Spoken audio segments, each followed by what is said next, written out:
Hey guys, it's JD from Ponzo World, and today we're unboxing and reviewing this jump starter made by NPET. Now this is a $50 jump starter that you guys can find on Amazon. Links will be down below this video if you want to go pick this thing up. So showing you around the box, first of all, you can see up here it says NPET jump starter, emergency power savior, which is just a fancy word for, well, a jump starter. On the front here, you can see a picture of what it looks like. Down here, obviously, jump start. It's also a power bank, safety jumper cable, and also has an LED flashlight built in. It's a nice feature. Looks like a QR code on the side. And this is how to jump start it here. You could pause this video right now if you want to take a look at any of these instructions. Right there on the back, manufacturer, and then also the Amazon label right there. So let's go ahead and open it up. Looks like you just pull right here. And you do. And it looks like it comes in a carrying case.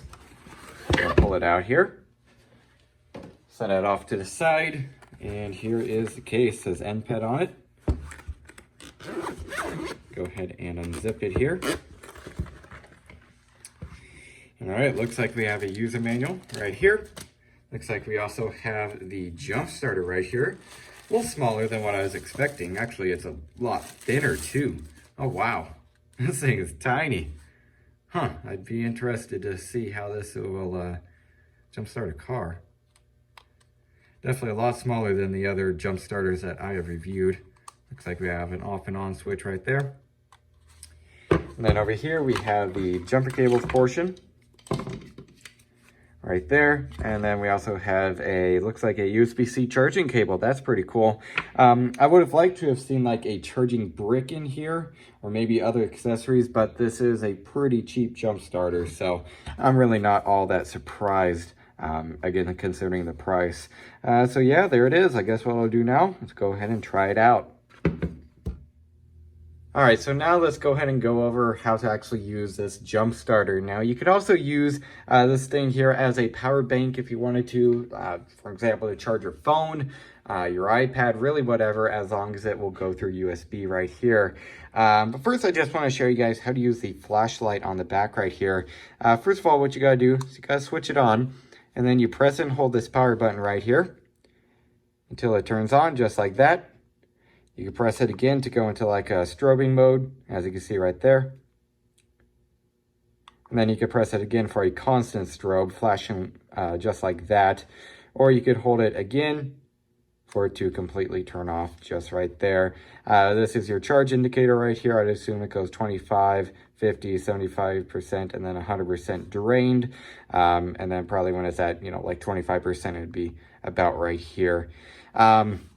And that's really it for the outside of this thing, other than the USB ports right here. You also have USB-C in or out to charge it, or you even have two USB ports right here. I assume the blue is like a fast charge USB port for, well, faster charging. And then this one right here is where you put the actual jumper cable portion right into, just like that. Gonna line up the pins and then push it in, and then this screen right here will light up.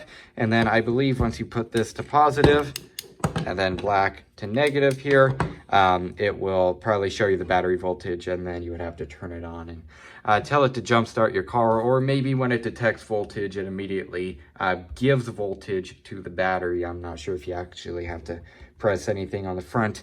Anyways, I guess we'll see. I actually do want to see if I flip the switch off. Will power stop? No, so it looks like it has constant power when this thing is plugged in, regardless of the switch right here. So there it is. All right, so here we have our 2000 Mustang. This is the V6 model with the 3.8 liter, well, V6. And here we have a dead battery. Just want to show you guys here. Terminals are on there tight, and it is not going to start. We'll get in here and just show you guys here. Let's go and push in the clutch here. And it is very dead. Actually, I left this in my newer car off this side, video on that soon. And just left the lights on, and it drained it at about, I'd say 30 minutes. So it's definitely a dead battery now. So let's go ahead and hook up the jump starter.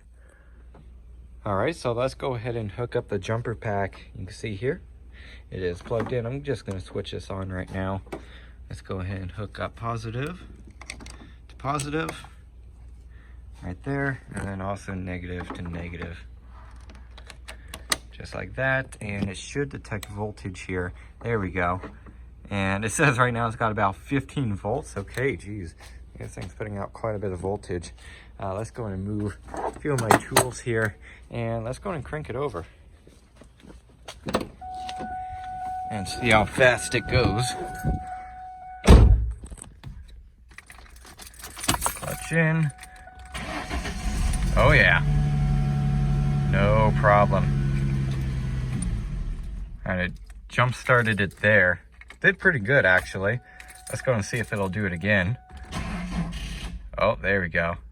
All right, so either the jump pack is already dead or it turned off automatically. Let's go in and see.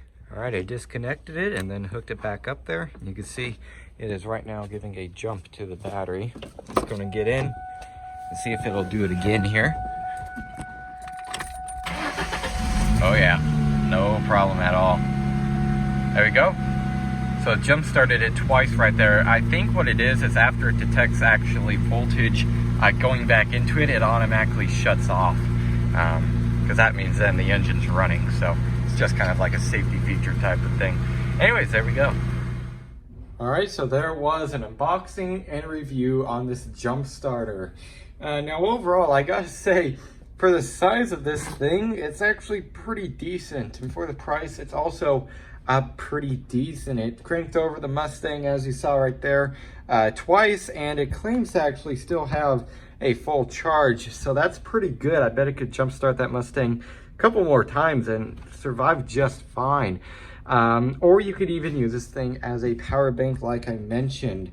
As you can see right up here, we have those two USB ports that I pointed out earlier, and then you also have the USB-C port right there. So that is pretty nice. So if you were maybe stranded somewhere or something, if you need a flashlight, this has it built in. If you need a power bank for your phone or something, it also has this. Or maybe even if your battery goes dead because you left the radio on or something, you know, you can just plug this right in and it should jumpstart your car. Now keep in mind, the bigger your engine in terms of liters, the harder time this thing is going to have.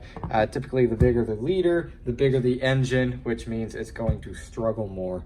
On the 3.8 liter Mustang that I just demonstrated it on, it cranked over just fine. So I would say maybe anything under, I would say probably 5 liter, you're probably good. However, it could probably do more than that just fine.